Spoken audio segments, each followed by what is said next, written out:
अगर आप किसी का जल खंडित करोगे जो 200-250 किलोमीटर से पैदल आ रहा है नंगे पांव ले आके, आप उसका जल खंडित करोगे तो क्या वो आपकी पूजा करेगा क्या? आप जानबूझ के उसका जल खंडित करवाते हो, जानबूझ के उस पे झूठन फेंकते हो, जानबूझ के आप मांस का टुकड़ा फेंकते हो, हड्डी फेंकते हो, तो क्या वो आपकी पूजा करेगा क्या? कि आपके मत पे कोई टिप्पणी कर दे तो आप सर तन से जुदा का नारा लगा देते हो। और भैया कावड़ियों से बच के रहना, कावड़िया किसी को कहता नहीं और छेड़ोगे तो छोड़ेगा नहीं।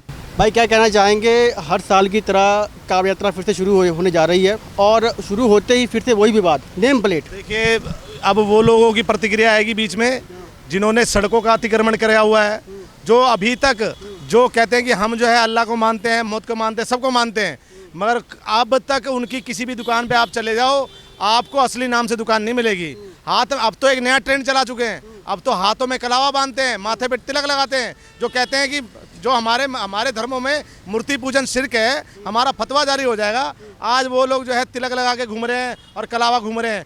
तो मुझे लगता है आस्था है उनकी। देखिए आस्था है तो बोलिए, आप हिंदू धर्म ज्वाइन करिए और बोलिए जय श्री राम, हमें कोई दिक्कत नहीं है। मगर एक जगह आप जो है जिस तरह से छलावा करते हो, आज जिस तरह से सबको पता है कि जिस तरह से एक आदेश आपको दिया गया है कि आप थूका हुआ खिलाओ तो अल्लाह आपको जन्नत वो देगा, तो ये सबको पता है, सबको पता है किस तरह से आज ढाबों पे देखा जा रहा है कि थूक लगी हुई रोटी दिए जा रहे हैं, मूत किया हुआ पेशाब दिया जा रहा है। तो हम तो कहते हैं कि हिंदुओं को जितना बच के चलना चाहिए। भैया अगर आपको लगता है कि भैया वो अगर उसने हाथ में कलावा बांधा है तो आपके पास एक ऑप्शन और है, आपका वो करिए, स्कैनर कीजिए। जिस तरह से मुसलमान कट्टर है अपने धर्म के लिए, जो कहता है कि हम जो है हला झटका नहीं खा सकते, हम जो है प्रसाद नहीं खा सकते, आप किसी मुसलमान को प्रसाद खिला के दिखा दो ना, मान जाऊंगा। मेरे यहाँ पे मुसलमान जिसको मैंने प्रसाद दिया उसने जाके आगे डस्टबिन में फेंक दिया। तो जो हमारे धर्म के प्रति हमारा प्रसाद नहीं खा सकते, उनसे किस चीज़ का भाईचारा भैया? अगर हम अल्लाह अकबर बोलते हैं तो उनसे भी उम्मीद है ना कि वो भी जय श्री राम बोलें। मुस्लिम पक्ष का ये आरोप है कि भैया अगर हमने नाम लिखवा दिया तो नाम देखकर कौन आएगा हमारे ढाबे में? क्यों नहीं आएगा? अरे तुम तो अल्लाह पे विश्वास रखो, तुम तो कहते हो कि भाई अल्लाह की मर्जी के बिना कोई पत्ता नहीं हिलता। अगर आज एक पत्ता भी हिल रहा है तो अल्लाह की मर्जी के बिना हिल रहा है, तो आप रखो ना, तुम्हें अल्लाह देगा, अल्लाह पे विश्वास रखो ना। मगर अल्लाह पे भरोसा नहीं है किसी तरह से, जो थूक जिहाद, मूत जिहाद और लैंड जिहाद, लव जिहाद जो करना है वो हिंदुओं के साथ ही करना है, इसलिए तो नाम बदल रखा है। मैं चैलेंज के साथ बोलता हूँ कि रखे ना माँ, जो कहते हैं कि हमारी कम, इनकी कौम इनसे नहीं वो नहीं करेगी जिस तरह से गंदे लोगों को खिलाते हैं। ये कावड़ का पावन महीना है, एक कावड़िया जो इस सालों साल इसका इंतजार करता है और अपेक्षा करता है कि मैं एक जहाँ से जो जल लेके जा रहा हूँ वो खंडित ना हो कि मेरे भोले बाबा पे चढ़े। तो मैं उनसे भी निवेदन करता हूँ कि भैया खाएं उसी से जो आपके धर्म का। भाई साहब आरोप लगते हैं कावड़ियों पर कि गुंडाई करते हैं, गुंडागर्दी करते हैं। देखिए हमने तो आज तक कोई गुंडागर्दी नहीं देखी, ठीक है? अब जिसने देखी हो वो उसकी वीडियो बना के डाले ना। अगर आप किसी का जल खंडित करोगे जो 200-250 किलोमीटर से पैदल आ रहा है नंगे पांव चल के आ रहा है, आप उसका जल खंडित करोगे तो क्या वो आपकी पूजा करेगा क्या? आप जानबूझ के उसका जल खंडित करवाते हो, जानबूझ के उस पर झूठन फेंकते हो, जानबूझ के आप मांस का टुकड़ा फेंकते हो, हड्डी फेंकते हो, तो क्या वो आपकी पूजा करेगा क्या? आप अगर आपके मत पे कोई टिप्पणी कर दे तो आप सर तन से जुदा का नारा लगा देते हो। और अगर आप हिंदुओं के जो आस्था है भोले बाबा, उनका जल अगर हम भोले बाबा चढ़ाने वाला अगर आप उसका खंडित करोगे तो कहीं हिंदू आपकी पूजा तो नहीं करेगा। और भैया कावड़ियों से बच के रहना, कावड़िया किसी को कहता नहीं और छेड़ोगे तो छोड़ेगा नहीं। अल्टीमेटम है क्या? बिल्कुल अल्टीमेटम है। आप मुझे बताओ ना, आप ही बताओ कि आपने आज आप 1 महीने से आप कमाई कर रहे हो और अगर आपकी वो कमाई को कोई लूट के चला जाए तो आप क्या उसकी पूजा करोगे? पूजा करोगे क्या? आप नहीं करोगे ना। तो भाई जो जैसा को तैसा मिलना चाहिए। अच्छे मुसलमान भी हैं, गंदे मुसलमान भी हैं, अच्छे वाला गंदे वाला क्राइम करता है, अच्छे वाला उसको बचाता है। तो ये जो सर्कल है मुझे समझ नहीं आता भैया। एक आरोप और भी लगता है कि कावड़ियाँ जब चलते हैं रोड पर तो पूरी रोड ब्लॉक हो जाती है भैया, और 5 मिनट के लिए मुस्लिमों को डंडे बठाए जाते हैं। देखिए मुसलमानों को जिस तरह से, मुसलमान तो खुद कहता है ना, मुसलमान कहता है कि किसी पवित्र जगह पे जो है हम नमाज नहीं पढ़ सकते क्योंकि हमारा अल्लाह नाराज हो जाएगा। मतलब इनके में गंदगी में, हम तो इसलिए कहते हैं ना गंदगी में मत करो। मगर कावड़िया एक बात बताओ कि आप देख लेना, पूरी दिल्ली में चैलेंज के साथ बोलता हूँ कि कावड़ियों का इंतजाम किया जाता है, रोड के साइड में बैरियर लगाया जाता है। मैंने तो आज तक नहीं देखा।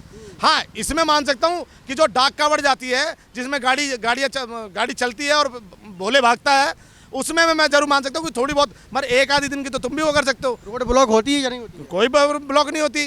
कावड़िए अगर आप देख लीजिएगा, पूरे दिल्ली में चैलेंज के साथ बोल रहा हूँ, हर जगह सरकारें जिम्मेदारी लेती हैं। इनके समय में ब्लॉक होती होगी जब इनके समय में जो है हज यात्रा को सब्सिडी और मुसलमानों को जो तरह तरह की सुविधा दी जाती थी, ये करवाते होंगे। आज की सरकारें जिम्मेदारी लेती है, चाहे वो योगी आदित्यनाथ हो, चाहे रेखा गुप्ता हो, और तमाम भाजपा सरकार शासित राज्यों में अगर कोई सारी सरकारें जिम्मेदारी लेती है और कांवड़ियों की हर एक जगह उत्तम व्यवस्था करी जाती है। उनको किसी गाड़ी से या उनकी से कोई गाड़ी वाला प्रभावित ना हो, उनकी उत्तम व्यवस्था की जाती है। एक आरोप और भी लगता है कि जो कांवड़िया लेकर जाते हैं वो सारे के सारे बेरोजगार हैं, निकल्ले हैं, काम धंधा नहीं है। देखिए, सबकी अपनी अपनी आस्था का है। अब आप बोलने को कुछ भी बोल लीजिए, आपका मुंह है। एक कांवड़िया से पूछो कि क्या होता है, जिसने भोले बाबा से कोई आशीर्वाद मांगा और वो पूरा हो गया। उससे पूछो कि क्या होता है कांवड़, कि जब भोले बाबा से एक आशीर्वाद मांगा और वो पूरा हो गया। बेरोजगार तो जो बेरोजगार वो बोलने वाले हैं उनको जिनके घर में बेरोजगारी होगी। कांवड़िया और भोले तो वो है जो खरीद लेगा ऐसे लोगों को बोलने के लिए। कौन है ये बोलने वाले, कौन है? कांग्रेसी है, कट्टर कांग्रेसी हैं। आप देख लेना, इनकी शीट बना लेना, कट्टर कांग्रेसी है जो राम को काल्पनिक बोलते थे। क्या साजिश, देखिए, हिंदू धर्म को कमज़ोर किया जाता है, हर जगह करा जाता है। आज भी हम देख रहे हैं जिस तरह से हिंदू धर्म को कमज़ोर करने की, चाहे हिंदू बहन बेटियों को लफ्ज़ जिहाद में फंसाने की, चाहे राम को काल्पनिक बताने की, चाहे राम पे इतनी जल्दी टिप्पणी कर देते हैं। क्योंकि हिंदू एक्चुअली कहते हैं सही सूण है। हिंदू सब कुछ सुन के भी बर्दाश्त करता है क्योंकि उसे अपने महादेव पे और अपने राम पर विश्वास है। आपने विपक्ष और राम जी की बात कर दी, तो एक और मुद्दा है। केजरीवाल साहब राम मंदिर पहुंचे हैं, राम जी के चरणों में पहुंचे हैं, क्या कहना चाहेंगे? जो कालनेमी साहब था, जो कहता था कि वक्फ बोर्ड के पास आने वाले समय में इतना पैसा होगा, इतना किसी पे नहीं होगा, जिसने दिल्ली की लग्जरी प्रॉपर्टियों की जो है मस्जिदें और अतिक्रमण करके गिरवा दिया, आज इसको राम राम याद आ रहा है। तो मैं तो कहता हूँ कि ज़िंदगी भर ये अपने शासनकाल में करते रहे अली अली अली, और जब हिंदुओं की एकता देख के फटने लगी तो कहने लगे बजरंग बली, सबको याद आएंगे। ममता बनर्जी ने त्रिशूल उठा लिया था कि मैं जो है काली भक्त हूँ, और हमने देखा राहुल गांधी भी जनेऊ, जब चुनाव आता है ना तो शर्ट पे जनेऊ पहन लेता है। तो ये तो हिंदुओं की एकता है और हिंदुओं को समझना चाहिए कि भैया बटोगे तो कटोगे। ये हमारे लोकप्रिय मुख्यमंत्री योगी आदित्यनाथ जी। राम जी सबके हैं, उनकी आस्था है, तो आस्था है, तो जब वो आस्था तब कहाँ चली जाती है जब सत्ता में रहते हैं और इनकी नानी सपने में आके कहती है कि मेरा राम किसी की बाबरी को तोड़ के नहीं बोल सकता। आस्था तब कहाँ चली जाती है जब मुलायम सिंह यादव बोलता है कि राम मंदिर होने का कोई साक्ष्य नहीं है वहाँ पे। जब मुलायम सिंह यादव बोलता है, जब राम गोपाल यादव संसद में खड़ा होकर बोलता है कि हमें आप मुल्ला बोलो मुलायम बोलो, हमें कोई नहीं फर्क पड़ता, राम मंदिर की वो गुम्मद पे हिंदू चढ़ तो जाएगा मगर हम उतरने नहीं देंगे।